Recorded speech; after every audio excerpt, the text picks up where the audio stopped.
Boa noite, bem-vindos a mais uma live da Casa dos Espíritas de Rio Claro. Nossa gratidão a vocês, nossos amigos, que nos acompanham todas as semanas por aqui. É muito bom estarmos juntos, mais uma quarta-feira. Deixa eu colocar aqui o Adilson na tela. Boa noite, Adilson, tudo bem? Boa noite, Adriana. Ótimo, e você? Graças a Deus, bem. Boa noite a todos também. E hoje nós teremos aqui a nossa amiga Silvia Pecenda. Boa noite, Silvia. Boa noite, Adriana. Boa noite, Adilson. Boa noite, pessoal. Boa noite, Silvia. Obrigada por aceitar o convite, estarmos aqui mais uma vez juntos para esse bate-papo, para essa live. E para quem não conhece a Silvia é palestrante, trabalhadora espírita, está fazendo parte da USE nessa nova gestão, faz palestras na casa, no Fé e Caridade, em outros lugares também, muito estudiosa da doutrina e sempre bom estar aqui com você. E, então, vamos aí dar início a essas reflexões dessa noite. A Silvia trouxe o tema Encontro com Deus, para nós pensarmos a respeito. E eu vou pedir para que o Adilson, por favor, faça a prece para nós. Ok. Então vamos todos unidos no mesmo pensamento, buscando sentir a presença de Jesus em nosso coração, nos envolvendo e nos trazendo o seu amor, a sua alegria. Filhos, tende bom ânimo, eu venci o mundo. E nessa confiança, nessa entrega a Ti, Jesus, agradecemos esta oportunidade de mais uma vez estarmos reunidos para aprendermos um pouquinho mais de como viver bem e melhor. E agradecemos Kardec, a doutrina espírita, que nos traz essas orientações. E pedimos, Jesus, que as tuas bênçãos possam envolver a nossa amiga Silvia para a nossa palestra da noite de hoje. Que assim seja, graças a Deus.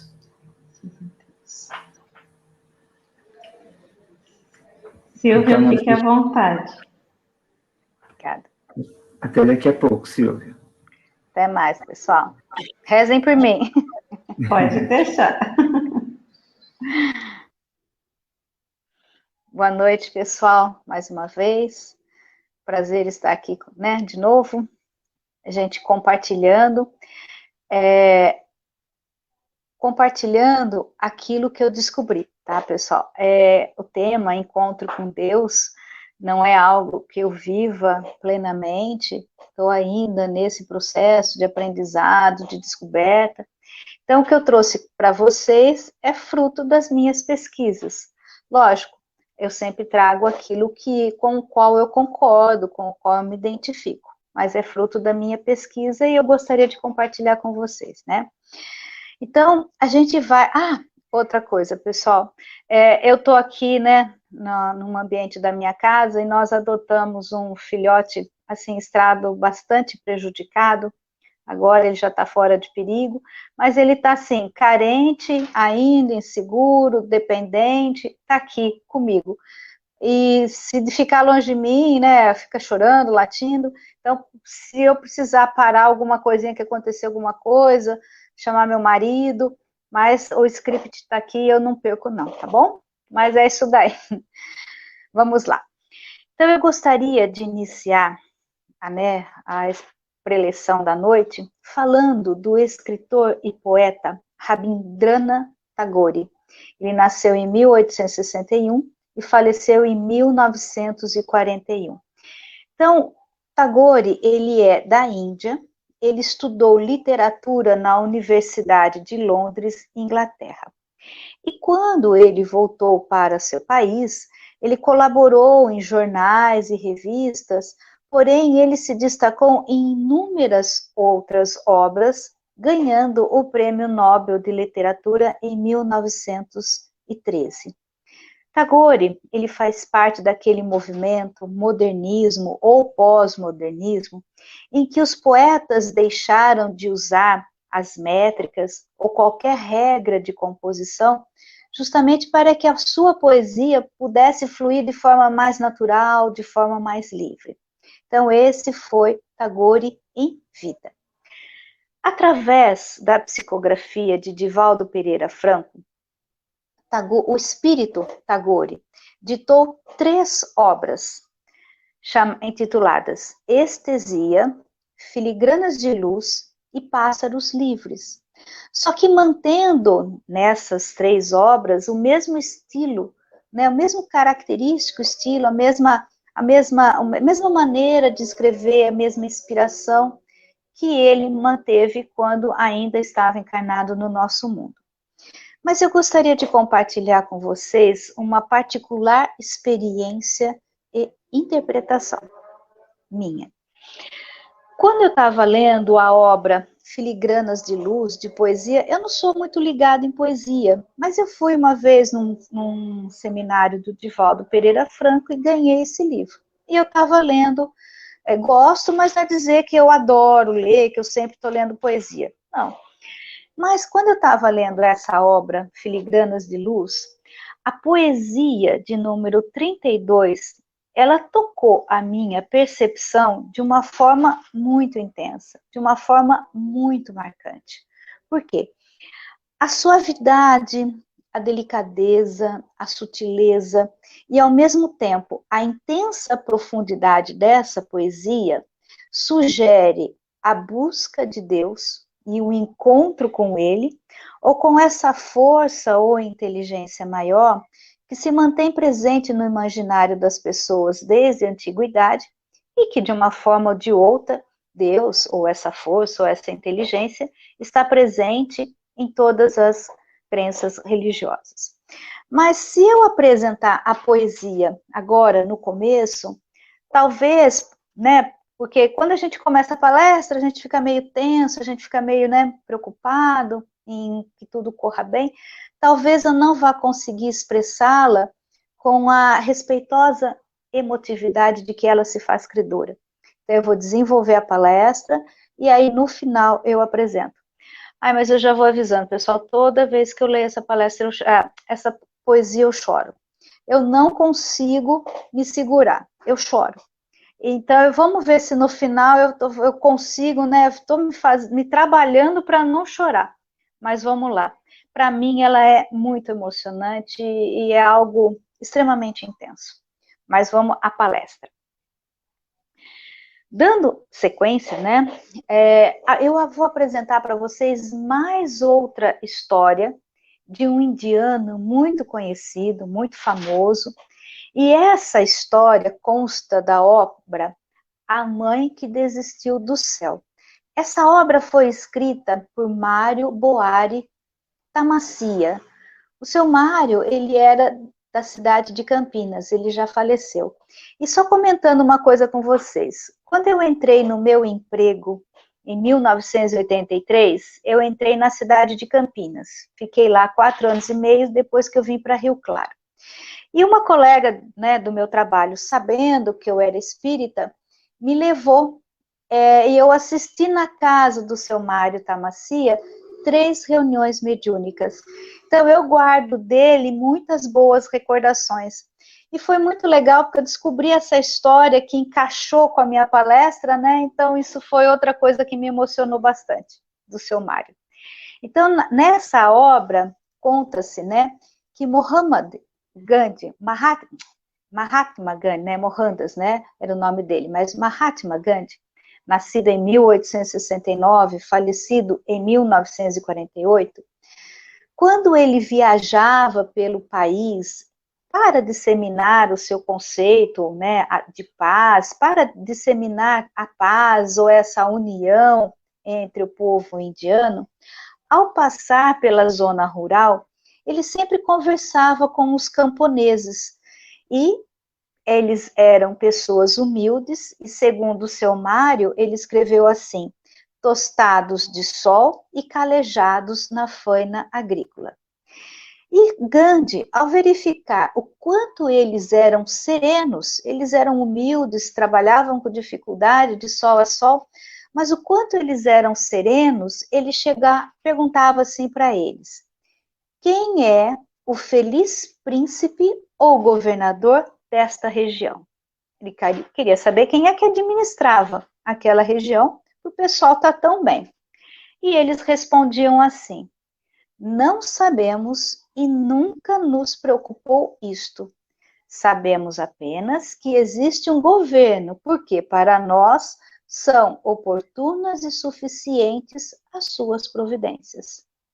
Então, para esses camponeses, não importava saber quem era o governador. O que importava é que eles estavam bem, eles estavam satisfeitos, enfim, eles estavam tranquilos. Saber quem era o de menos.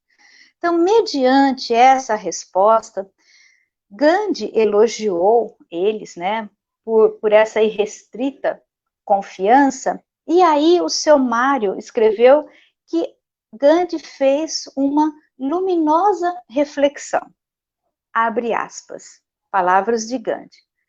Se o conhecimento destas humildes criaturas é tão limitado que chegam a ignorar quem é o seu governante, nada podendo me informar acerca de sua identidade, eu, que sou infinitamente menor em relação a Deus, não é de admirar que não possa dar explicações quanto a ele. Sinto-me na mesma posição dos camponeses. Como eles simplesmente sentem a presença do governo, também eu sinto a presença de Deus. Posso afirmar que, pelo visto, ele é sumamente bom. Então, assim como os camponeses, Gandhi não estava, de repente, preocupado em definir, porque ele sentia que ele era muito grande definir ou querer saber quem é Deus. Ele apenas sentia a presença de Deus e se sentia bem com essa presença. Isso foi a história que o seu Mário Tamassia trouxe na obra dele. Mas nós bem sabemos, pessoal, da dificuldade de se efetivamente falar sobre Deus. Por quê? Porque muitas crenças ou concepções, quando colocam Deus, quando definem Deus por parâmetros puramente humanos, eles acabam restringindo Deus, acabam dando características para Deus que é própria da nossa natureza ou da nossa realidade humana. E é o que Allan Kardec perguntou, né, codificador do Espiritismo, perguntou na questão número 13 do Livro dos Espíritos, justamente querendo saber, quando você define Deus, ainda que com os atributos em grau máximo, você está conseguindo realmente entendê-lo ou defini-lo plenamente, ou trazer conceitos que o caracterizem na sua totalidade? Então, Allan Kardec assim perguntou na questão número 13 do Livro dos Espíritos. Quando dizemos que Deus é eterno, infinito, imutável, imaterial, único, onipotente, soberanamente justo e bom, temos ideia completa de seus atributos? Quer dizer, qualificando Deus com todas essas palavras, a gente está definindo Deus? A gente está sabendo realmente quem é Deus? A resposta da espiritualidade. Do vosso ponto de vista, sim, porque credes abranger tudo. Sabei, porém, que há coisas que estão acima da inteligência do homem mais inteligente. O próprio Gandhi, ele sentia que não dava para compreender Deus na sua plenitude. Então, sabei, porém, que há coisas que estão acima da inteligência do homem mais inteligente, as quais a vossa linguagem, restrita às vossas ideias e sensações, não tem meios de exprimir. A razão, ou seja, a nossa capacidade de raciocinar, com efeito, vos diz que Deus deve possuir em grau supremo essas perfeições, porquanto, se uma lhe faltasse ou não fosse infinita, já ele não seria superior a tudo, não seria, por conseguinte, Deus. Para estar acima de todas as coisas, Deus tem que se achar isento de qualquer vicissitude. O que é uma vicissitude? Desequilíbrio, acidente, imprevisto, quer dizer, Deus não se desequilibra. Deus, ele não se atrapalha, ele não é contraditório, uma hora está de um jeito, outra hora está de outro.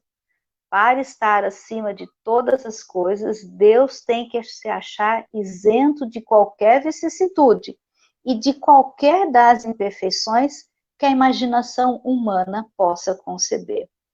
Isso foi o que a espiritualidade nos trouxe e que consta do Livro dos Espíritos. Mas nós também sabemos, pessoal, que grande parte da humanidade alimenta a concepção judaico-cristã ocidental, que sugere ter Deus uma forma humana, ou seja, ele trata-se de um ser antropomórfico, e esse ser antropomórfico é guiado por emoções que, por exemplo, punem ou recompensam as criaturas por aquilo que elas façam ou deixem de fazer.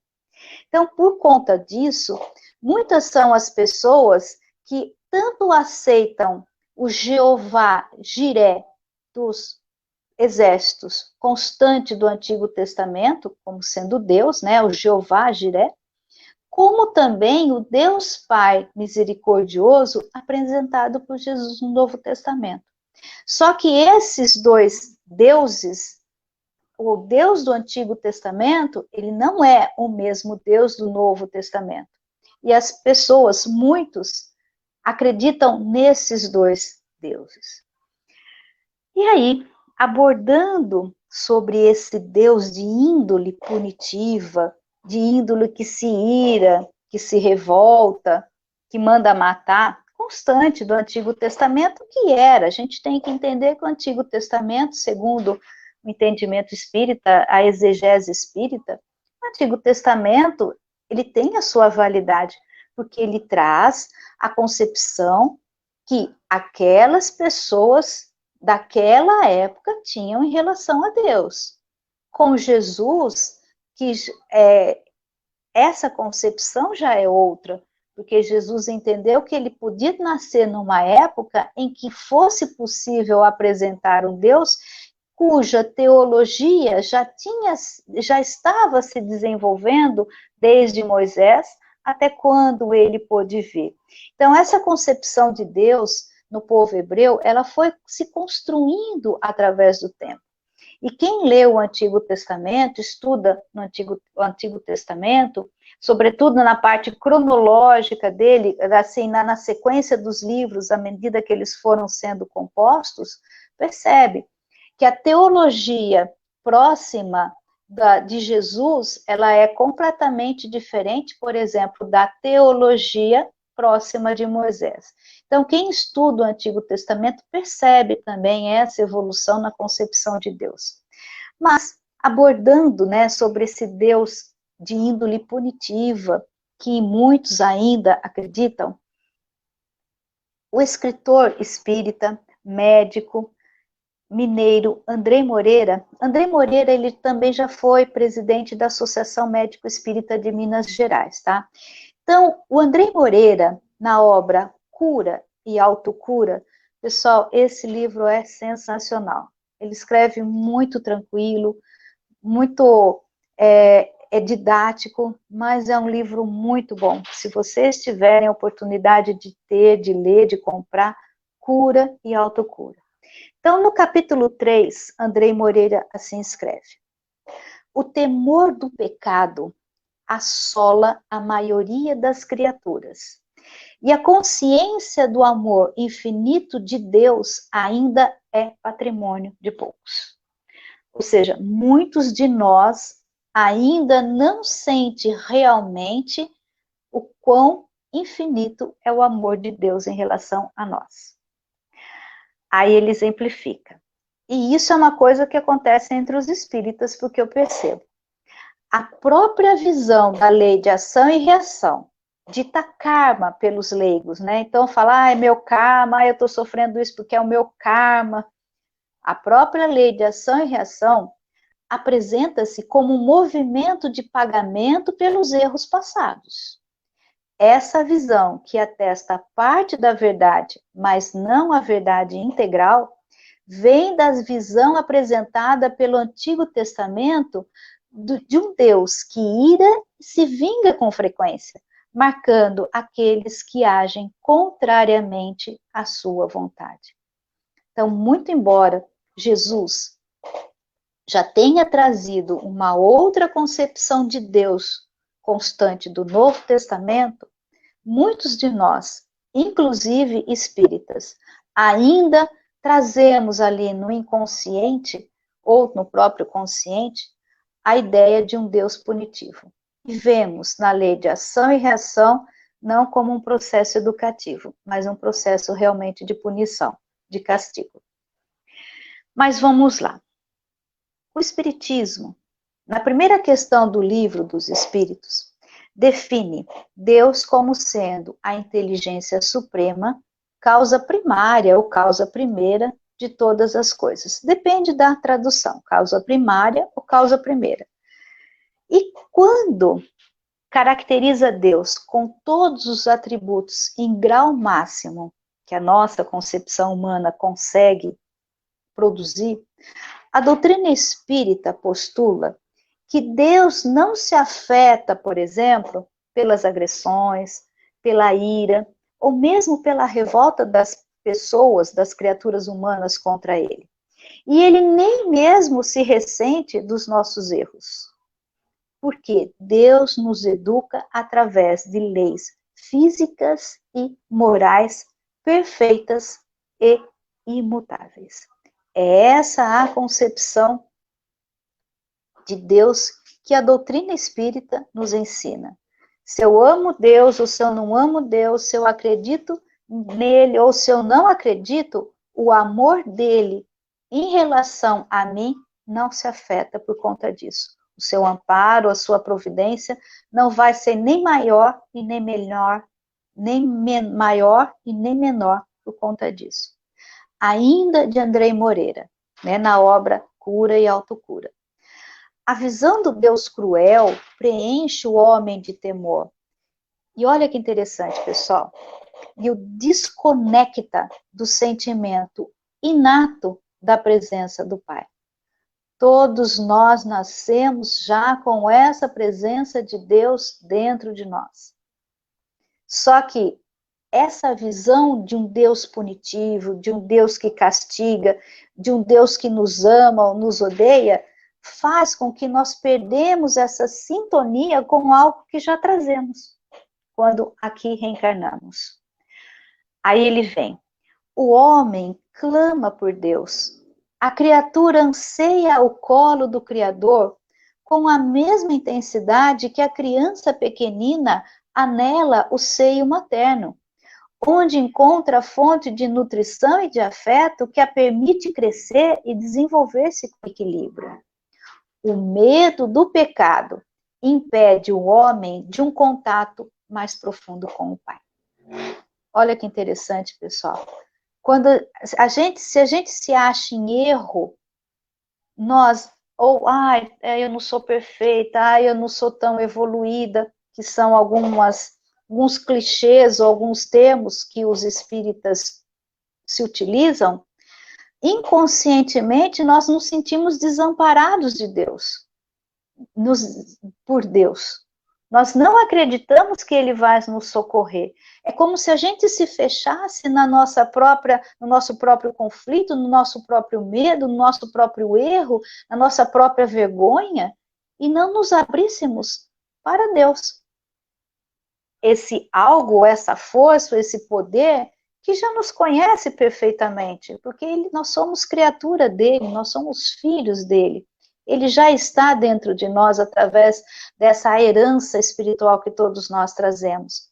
Mas esse nosso medo, essa nossa vergonha, essa nossa inadequação, nos faz perder sintonia com esse sentimento que todos trazemos. E é aí que Andrei Moreira, no capítulo 11, que ele intitulou Fé, Sintonia com Deus, ele fala sobre a fé. Olha que interessante. A fé é a experiência da entrega, da busca consciente pela seiva da vida. Da mesma maneira que a criança busca o seio materno para se alimentar, a seiva da nossa vida é Deus. É a medicação que nos permite a sintonia com a vontade divina, abrindo campo para que ela se expresse e manifeste-se em nós, direcionando-nos, utilizando-nos, no reconhecimento de que a vontade do Pai é soberana, queiramos nós ou não. A fé é ainda uma forma de interpretar a vida, de fazer uma releitura das circunstâncias pelas lentes da intuição, da inspiração e da sabedoria, que se externa sempre de forma simples e sem alarde no próprio sujeito e em torno de si. Olha aqui, pessoal, Antigo Testamento, hein?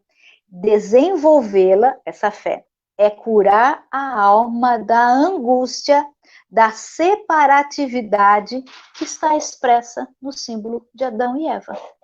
Quando Adão e Eva entraram em pecado, segundo o Antigo Testamento, fazendo uma interpretação bem básica, eles perderam o paraíso. Então, é essa separatividade. O nosso pecado nos faz perder esse paraíso, e esse paraíso é a presença divina. A cura passa necessariamente pelo desabrochar da entrega e da confiança soberana em Deus. É imperioso desenvolver a certeza do amor divino e a convicção de que esse amor, sempre perfeito, nos guiará invariavelmente para o melhor, no uso responsável da liberdade que ele nos concedeu. Abandonar a neurose da autossuficiência ou os conceitos equivocados que nos ofertam do Criador, compreendendo as leis por ele criadas e o nosso papel nelas. É caminho de libertação do sofrimento e do encontro, da alegria e do prazer de viver. Da mesma maneira, mais uma vez enfatizando que a criança necessita da mãe para encontrar o equilíbrio, para encontrar o alimento, tanto material quanto emocional, psicológico, nós precisamos dessa sintonia, desse contato, dessa conexão com um sentimento que todos nós já trazemos, que é a existência ou a presença de Deus, o nosso Criador.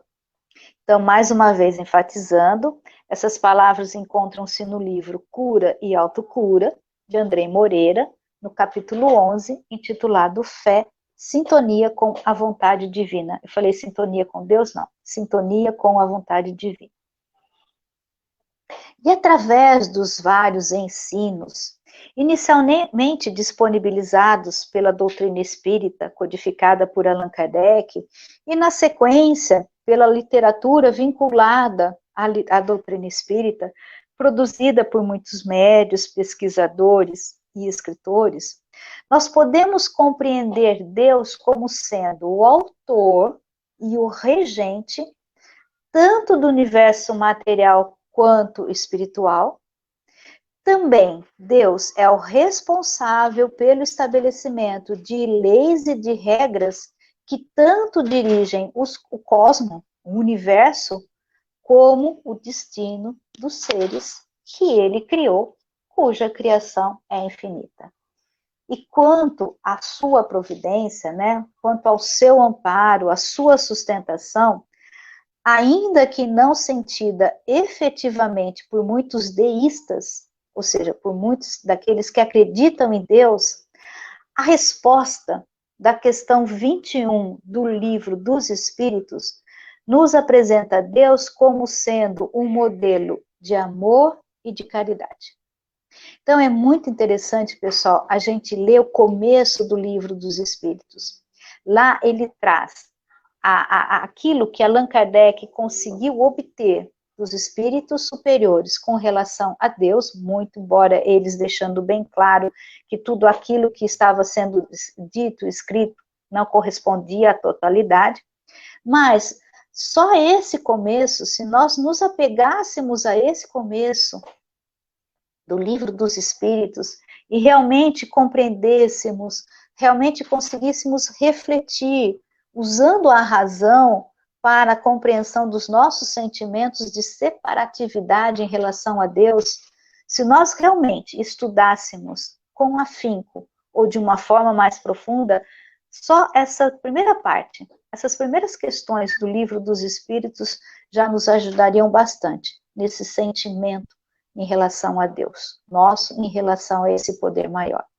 E aí é o que o Haroldo Dutra Dias escreve na sua obra Parábolas de Jesus, Texto e Contexto, quando ele diz que os postulados da doutrina espírita, né, que com os postulados da doutrina espírita, nós somos convidados a ampliar nossa concepção de Deus, reconhecendo que nossos condicionamentos teológicos, étnicos, geopolíticos, históricos e culturais conformam, ou seja, caracterizam a nossa relatividade, constituindo gigantesco óbice.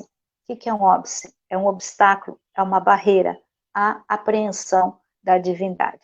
Então, todos esses conceitos que nós temos no mundo atual, que norteiam a nossa sociedade, norteiam o nosso mundo, até nas relações entre os países, entre os povos, eles têm que ser revistos, porque todos esses conceitos, essas concepções, todas essas produções intelectuais, muitas delas, elas constituem uma barreira para que nós possamos verdadeiramente compreender esse poder maior. Então ele escreve assim: Deus é oceano que não se deixa capturar completamente pelo recipiente acanhado de nossa percepção. Vocês conseguiram ver essa imagem? Ó, é esse copo que eu tenho aqui, ó. Deus é um oceano que eu não consigo pegar com esse meu copinho. Muito interessante essa mensagem. Aí ele continua, essa mensagem não, essa concepção.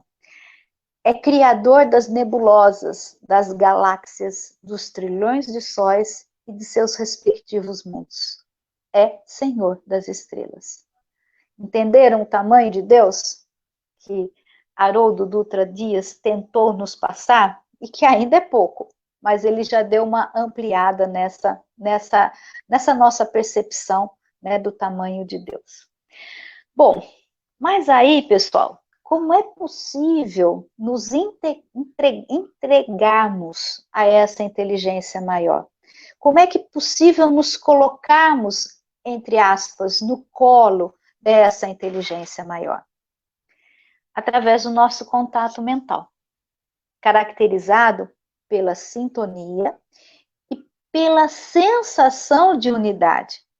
Porque é essa sensação de unidade, de sintonia, é essa conexão com esse poder maior, com essa inteligência maior, e que a gente dá o nome de Deus, que realmente nos permite alimentar as nossas forças emocionais, as nossas forças espirituais e nos inspirar na realização do melhor.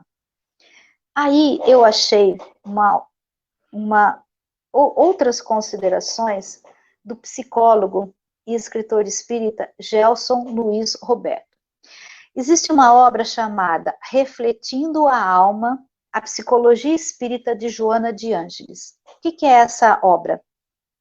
São vários estudiosos do comportamento humano e psicólogos, psicanalistas, que analisam aquilo que Joana de Ângeles traz nos livros de Divaldo Pereira Franco, sobretudo na sua série psicológica, fazendo essa conexão com o espiritismo. É muito interessante esse livro, pessoal. É outro livro que vale a pena também, tá? Então, do psicólogo Gelson Luiz Roberto, refletindo a alma, a psicologia espírita de Joana de Ângeles, que diz assim, que promover essa conexão íntima com Deus é buscar um encontro com a fonte da vida que nos sustenta. Precisamos, então, tomar contato com tudo que vem dele, em agradecimento e reconhecimento do seu amor. E aí ele diz que quando essa sintonia com a harmonia universal se concretiza, estabelecemos um canal de harmonização interior, apaziguando as angústias e temores internos, dando lugar a nova possibilidade de realização. E essa harmonização interna acaba por se refletir em nosso próprio corpo físico, fazendo com que as energias fluam mais livremente, porque aí a nossa mente, ainda segundo Gelson, estará mais apta para aproveitar os recursos que vêm da natureza e dos diversos pontos do universo através do fluido cósmico universal. E aí ele explica o que é o fluido cósmico universal, alicerçado nos ensinamentos do Livro dos Espíritos. Para quem não sabe, esse fluido é a matéria elementar que forma tudo que existe de material no universo. Então, quando nós abrimos nossa mente, nós entramos em sintonia com todas essas vibrações, com tudo que existe no universo e que pode nos ajudar. E aí, pessoal, na sequência, lembra quando na questão, eu comentei com vocês que a resposta da questão 21 do Livro dos Espíritos, Deus é caracterizado como sendo um modelo de amor e caridade? Olha que o Gelson Luiz escreve, achei lindo. Somos frutos do amor, e vivendo no amor de Deus, fomos feitos para amar. Amar-se é encontrar-se, é poder reconhecer que seus efeitos despertam, transformam e regulam as forças de todo o universo, impulsionando-nos para a evolução. Amar a si é buscar o entendimento objetivo de nossa realidade. Temos consciência de nossa condição espiritual e da capacidade de nossa mente. Aí mais à frente, olha que lindo. Ao estarmos conectados com o todo, estamos sustentados pelo amor. Ao estarmos conectados com Deus, é o amor de Deus que nos sustenta, que nos provê, que nos ampara. E, na nossa vivência diária, um dos mecanismos de indução dessa sintonia, dessa busca, dessa entrega a esse poder maior, ou de comunhão com as esferas superiores, é justamente a atitude ativa da oração. Porque é através da oração, e isso tem tudo a ver com a poesia que eu vou ler no final, é através da oração que nós temos a possibilidade de exteriorizar tudo que está em nosso íntimo, que foi aquilo que Jesus ensinou. Vai no seu quarto, reza em secreto, que Deus em secreto sabe o que se passa no seu coração. O que nós precisamos fazer na oração é apenas tomar contato com o nosso conteúdo interno e exteriorizar. Deus já sabe, a espiritualidade já sabe, mas coisas que muitas vezes nós não sabemos, ou não queremos aceitar, ou não queremos admitir. Então, quando nós oramos, realmente tentando colocar tudo para fora, os nossos conflitos, os nossos medos, sem medo de ser punido, sem medo de ser julgado, aí sim, nós começamos o nosso processo de autoconhecimento também, através da oração. E, com isso, nós temos a possibilidade de compreender melhor, tanto a nossa realidade interna, quanto a nossa realidade externa. E olha que interessante, o espírito André Luiz escreveu na obra Mecanismos da Mediunidade, uma psicografia de Chico Xavier. Ele diz assim: orar constitui a fórmula básica da renovação íntima, por conta dessa exteriorização, desse processo de autoconhecimento. E também pela qual o divino entendimento desce do coração da vida para a vida do coração. Então é interessante, pessoal, conforme a gente vai pesquisando, né? Aí você vê, assim, como os escritores espíritas, ou como os espíritos, eles são poéticos quando eles se referem a Deus, ou quando eles se referem a esse encontro com Deus. Porque realmente é poesia, é mágico, é lindo, vai dizendo um termo bem simplista. É algo que realmente nos sustenta. Mas nós precisamos compreender que nós fomos gerados no amor e estamos aqui para amar. E vamos amar quando aprendemos, em primeiro lugar, entrar em sintonia com o amor maior. E de acordo com os postulados da doutrina espírita, essa sutil e constante presença de Deus, que já faz parte da nossa essência, que já está dentro de nós. Deus não está no universo fora, ele é onipresente, um dos atributos. Então, se ele é onipresente, ele já está dentro de nós, de cada um de nós. Então, é justamente essa presença que potencializa a nossa vontade, que potencializa nossa disposição, a nossa coragem, tudo aquilo que a gente precisa para dar conta do nosso dia a dia. E aí, quando nós elevamos o padrão dos nossos pensamentos, dos nossos sentimentos, nós também, segundo o espírito André Luiz, recolhemos as ideias transformadoras dos espíritos benevolentes e amigos, convertidos em vanguardeiros de nossos passos na evolução. Então, quão é importante, pessoal, vivenciarmos essa unidade com Deus. Revemos todos os conceitos que nós trazemos deles. Revemos o que realmente essa força maior representa para nós. É algo ou é alguém? Aí depende de cada um.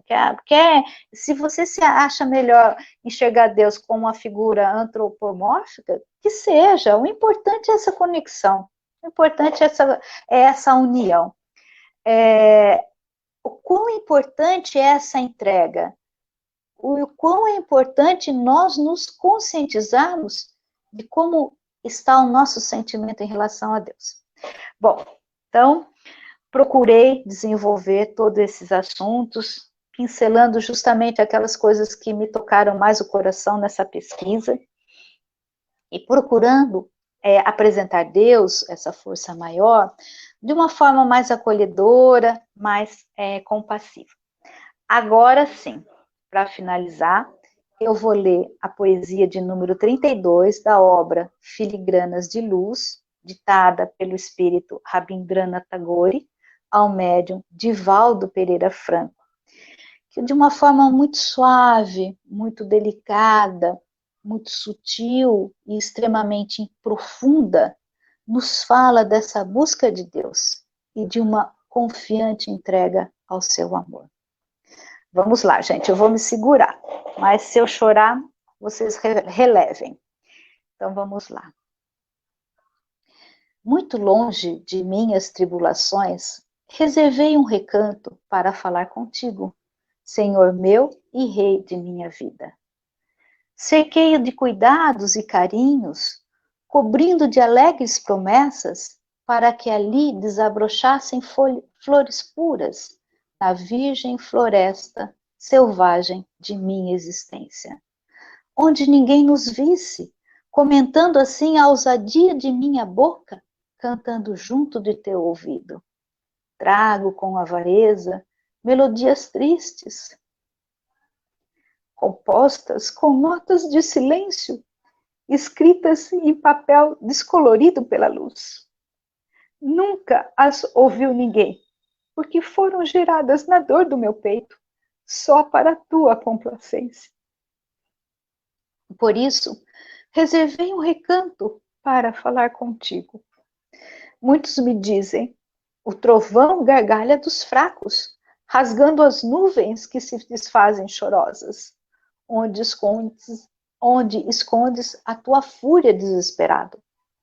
Ninguém sabe que meu desespero Só a ti confio, e que só em teu pranto me desfaço em lágrimas, quando conversamos em nosso recanto separado.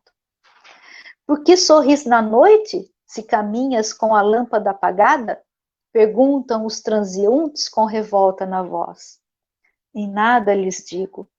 Não sabem que no coração tenho aceso um lume, encandecido pelo atrito de tuas mãos, quando me acarinham no recanto separado onde nos encontramos. Hoje cantarei para ti, Senhor meu e Rei de minha vida, e ao ritmo da melodia bailarei, com a música dos guizos atados aos meus pés. Espera um pouco, meu Senhor, enquanto afugento os meus pensamentos, para que não me sigam ao reservado recanto que tenho para falar contigo. Obrigada pela atenção, pessoal. Assim fica difícil, né? Assim fica difícil da gente não se emocionar. Muito linda essa poesia, muito linda. Depois repete, por favor, para a gente a autoria, a psicografia do Divaldo, poesia 32, mas eu não anotei o nome. Ela não tem nome, a poesia. É a poesia de número 32, e o nome do livro é Filigranas de Luz. Obrigada, Silvia. Foi assim, um encerramento aí das suas reflexões muito tocante. Quando você falou, vocês me perdoem se eu chorar, falei, pronto, já vou eu também, né? Já chorei semana passada. Quando a gente fala, né, de Deus, e quando a gente pensa a respeito, e você trouxe reflexões, colocações muito importantes, tanto aí do Livro dos Espíritos, quanto do Andrei Moreira, do Haroldo, né? São colocações muito significativas, porque realmente a nossa visão ainda de Deus é muito, além da nossa capacidade de compreensão ser limitada, foi o que você tocou num ponto muito importante, que nós ainda temos muitos preconceitos que vêm de tempos e que fazem com que essa visão de Deus não seja da plenitude do amor que realmente é.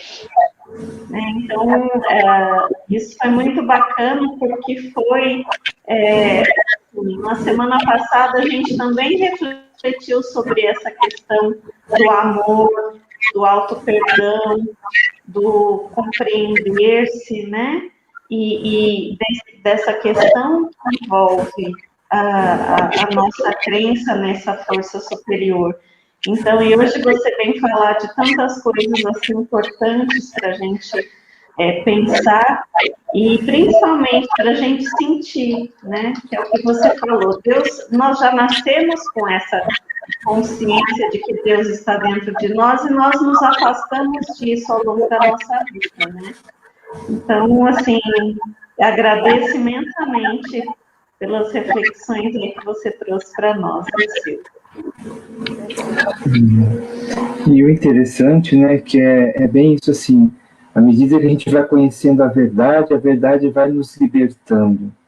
E trazendo esse Deus como Jesus já nos colocou 2000 anos atrás, um Deus de amor, né?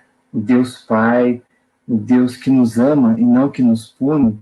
Isso é muito bom para a gente ir se libertando dessas amarras, né?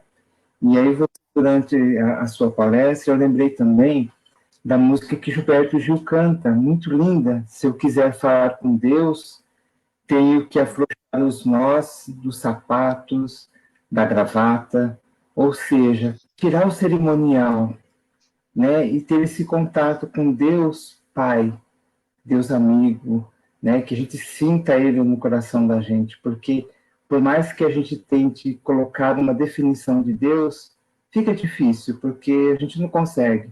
Então, vamos sentir, né?